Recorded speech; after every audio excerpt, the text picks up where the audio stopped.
Bart is such a menace to society that if given the chance, even his toys would rise up against him. There is perhaps no inanimate object more traumatized than an action figure in Bart's possession. So, what would happen if Bart's toys all came to live, hungry for blood? Will they turn Bart into their own personal plaything, or something much worse?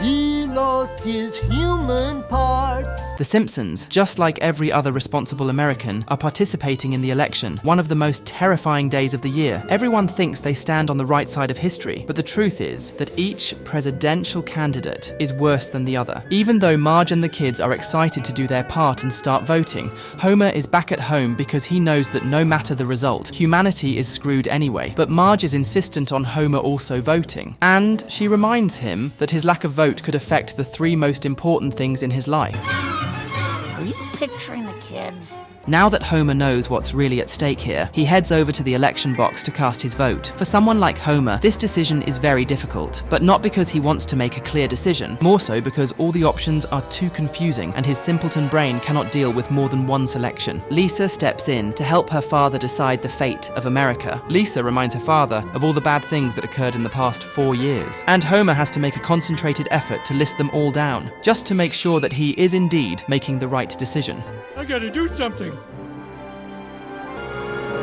After giving it some thought, an activity that is surprisingly lost on a lot of people, Homer finally casts his vote for the person he believes should be the president. But all of this was too good to be true, and Marge finds Homer sleeping back at home. Turns out, the man had an elaborate dream about voting, but never actually got off his ass to cast his vote. Homer does not believe that it's too big of a deal that he didn't vote, but a year into the future shows quite the destructive world. Everything is on fire, each day is a struggle, and robots have taken over the world. Somehow, even if Homer had voted, the world would have turned out like this regardless.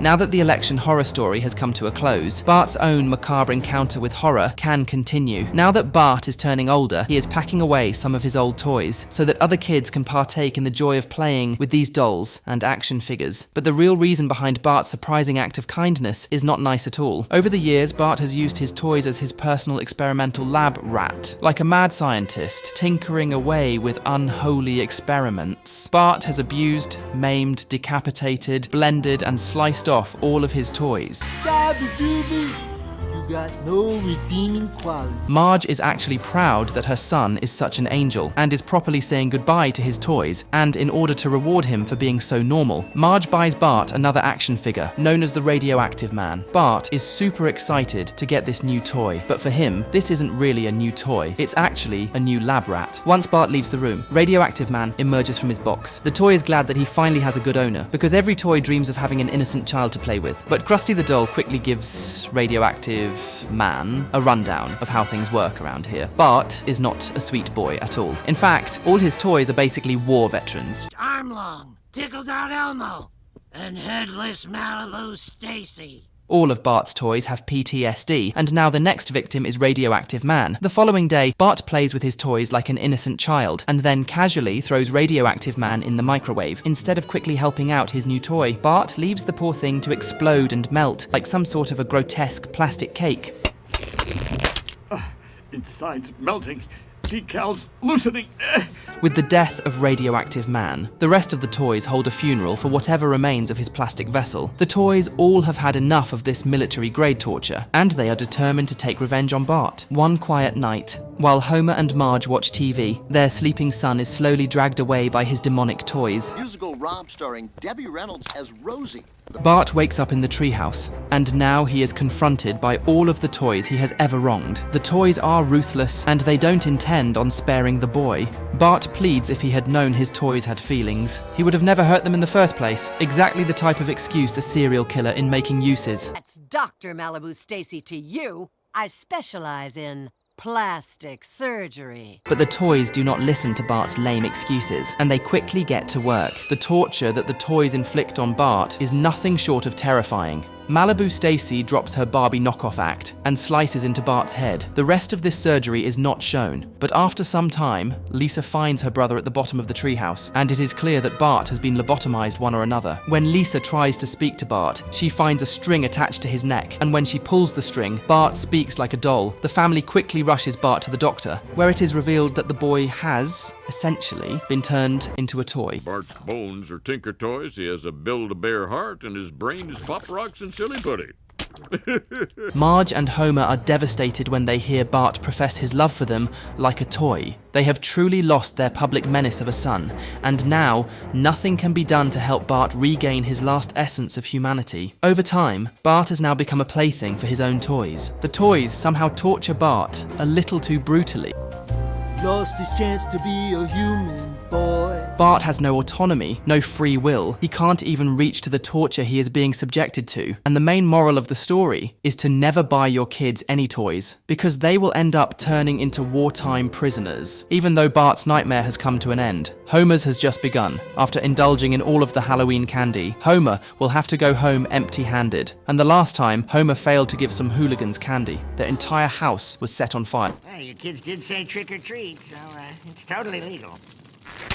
Homer realizes that he has screwed up big time, so he frantically runs around the power plant in search of any source of candy. The amount of time wasted by Homer searching a nuclear reactor for candy is, of course, wasted. But then, Homer comes across a mysterious room with a strange-looking device. Since everything looks like a vending machine to Homer, he believes that this device must have candy as well. Homer tries to add a coin inside a slot, but his dumbass triggers some sort of a planetary reaction, and soon, Homer finds himself in the company of other Homers from different universes. Konnichiwa!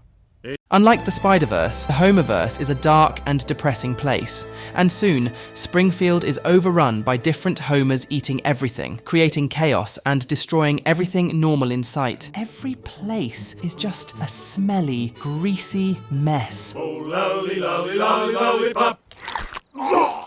Marge quickly lures all of the Homers back home, because if they don't send everyone back to their own dimension, who knows what terrible thing might happen. Disney Princess Homer tries to sing about the situation, but Lisa interrupts and simply explains to Homer that he caused a rift in the space-time continuum, and now all these extra Homers are fighting for screen time. Marge is having the toughest time, trying to feed all of these Homers, but thankfully Lisa reveals that they must all go back to the reactor and use the machine once more. Otherwise, the alternative Homers will die. Gonna die again and again That doesn't sound so bad.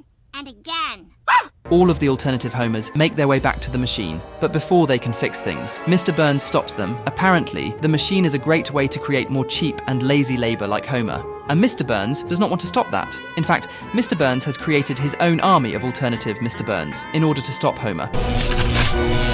A weird fight ensues, and soon, the Homers fight Mr. Burns. It doesn't take long for Mr. Burns and his alternatives to take over all of the Homers. Victory seems secured for the strange, old, rich man. But when Mr. Burns learns that there is a dimension where he is Smithers' sidekick, this is unacceptable to the egotistical man on a power trip, and he quickly starts the machine to send everyone back to their own dimension. You're Smithers' sidekick. Having more than one Homer in any dimension is terrifying, but thankfully this nightmare has ended, and now Lisa can have an existential crisis. On the day of her 9th birthday, Lisa is eager to head down and cut the cake, but soon as she makes an entrance, little Lisa realizes that her party is as boring as her dress, and she wishes to die right then and there. Lisa is a very lucky girl because she actually ends up dying after wishing for death, a luxury only a few have experienced. Somebody kill me now. Even though Lisa got killed. She returns back to her room, and now she is eager to avoid death. The party begins as usual, and instead of getting killed, Lisa pushes Milhouse in front of the car and moves away just in time. Lisa believes that she has cheated death, but then Nelson prompts her to speak privately for a moment, before they can each continue the conversation. Lisa and Nelson get crushed by some falling wood. Grow up and create a cure for... Lisa has now understood that she has entered a time loop, and no matter how much she tries to avoid death, on her 9th birthday, Lisa is bound to experience a painful and brutal death. Somehow, Nelson has been caught up in the time loop as well, and the two kids must save each other. Despite their best efforts, the loop is eternal and cruel. After experiencing death countless times, Lisa and Nelson head over to the comic book guy to figure out the time loop situation. If there is one man with useless, hypothetical knowledge, it is the comic book guy. Apparently, Lisa and Nelson must work together to stop the loop, and the only way to do that is to kill the guy who keeps crashing his car into a neighborhood house. Soon, Lisa instructs Nelson on how to stop the dangerous vehicle beforehand, and just like that, the loop is no more. Lisa and Nelson have finally broken free of the loop, and the kids can go back to living out their worthless lives. As they slowly disappear, Lisa says her parting words to Nelson, and then she returns back home to her dysfunctional but loving family. Another luxury that very few people have. No day is ever perfect, so just enjoy the day that you have. This was a great episode, just like the time Homer lost his memory and he might have done something truly horrible. If you want to know why, check this video next, but not before leaving your like and subscription